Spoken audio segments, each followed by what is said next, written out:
aware. So a couple of important issues over there. I'm joined by Sanjay Lazar, who's been tracking this very closely. Also Mr. G.S. Bawa, who was formerly with the Airports Authority of India and with the Air Travellers Association. Thanks very much for being with us. You know, Mr. Bawa, the point that pilots are mentioning is that it's not as if they're coordinating together. It's not as if they have a union. They don't. Everyone is just tired from flying. And in the case of this particular airline, the allegation which has been made is that they are unable to take their leave when they need it. They have to schedule their leave in the beginning of the year. In other words, the system is so stressed that if a pilot has to take leave, then, you know, the system starts falling, it starts to collapse in terms of pressure on the airline, and therefore pilots need to keep working. That's how they end up falling sick. Sometimes they need to take that sick leave because they have urgent commitments as well. Is this a larger concern about an industry going beyond Vistara, where there are too few pilots and yet the industry itself is growing massively? Mr. Baba, will you unmute yourself? All right, I am audible now, I hope. Yes. You are asking me a very important question, and I have always believed that two P in aviation are very important. First P is pilot, and second P is passenger. Both are two wheels are very important in synchronization. Pilot should never be under stress, and passenger should not be stressed. And unfortunately, passenger is meant to be stressed, and pilots are now also being stressed. So then, if both are under stress, the system is going to face the music. But I have always believed that Vistara is a full-fledged airline.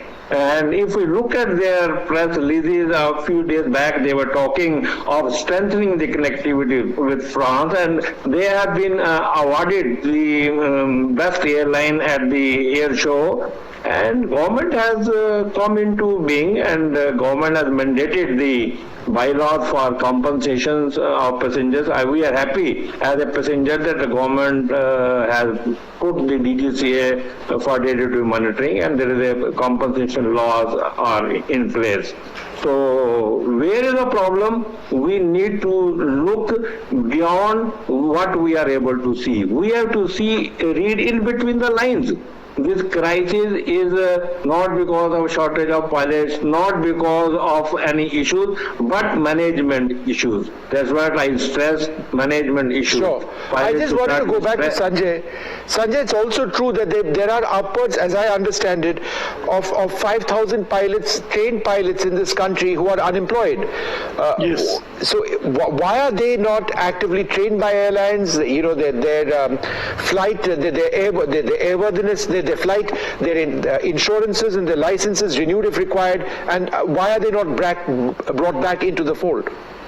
Excellent point, Vishnu. Most of these 5,000 odd pilots unemployed are CPL holders who are struggling to get in onto type-rated aircraft. You know, everybody wants a 737 or a 320. They either don't have the money, or they're going through cadet programs which cost a crore and a half today. And here's something radical that I'd use your show to reach out to, you know, even the ministry. If you're bringing in one expat pilot into the country, please make sure you get 10 of these CPL kids in some airline. Because this is, you know, we talk of Make in India, Mera Bharat Mahan, and great. I mean, we want foreign talent to come into our country. But if we have 5,000 unemployed CPL pilots who are not getting jobs for years on end, and they're working as dispatchers and stuff, use them, because we're growing at a rapid pace in this country. We have 2,000 new aircraft coming in. We have 250 airports in the next 5 years, as the minister, you know, has rightly said. Who is going to service these aircrafts and these airports? We can't keep bringing in expats. So let's start training our own kids.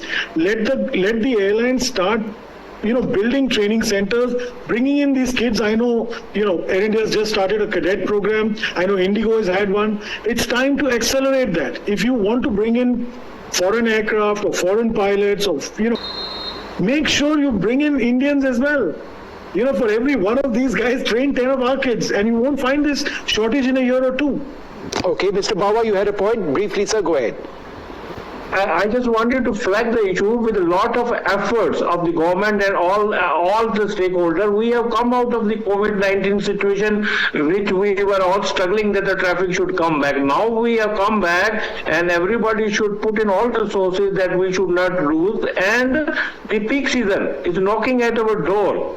And the prestige of the airline is very important, and they should ensure that no hurt is done to the prestige of the airline, because these are very critical issues. Once the passengers lose that trust in the airline is going to lose for a long time. And I am very happy they have flagged the right issues. Yes, pilots needs to be trained. Rather, we should have a bank of pilots, not only the CPL holder. CPL is just an entrance level. The ones we know that we have ordered 100 aircraft, we have ordered 500 aircraft, then where are they? Who will develop them? So we should have a bank of pilots for different categories. So that is very important. And then I always say the passenger should also look for effective messaging, because the real problem at the junction is the airline should have one-to-one contact with their passengers,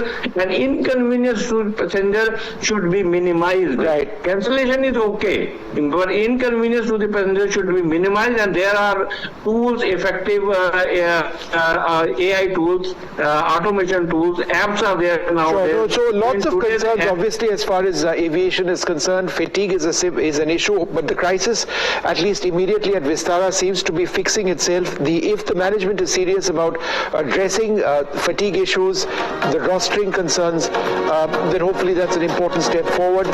Pilots have spoken to say that yes, they are optimistic that things will improve, but they want to be sure that things improve and stay there in the long run. That's their present concern.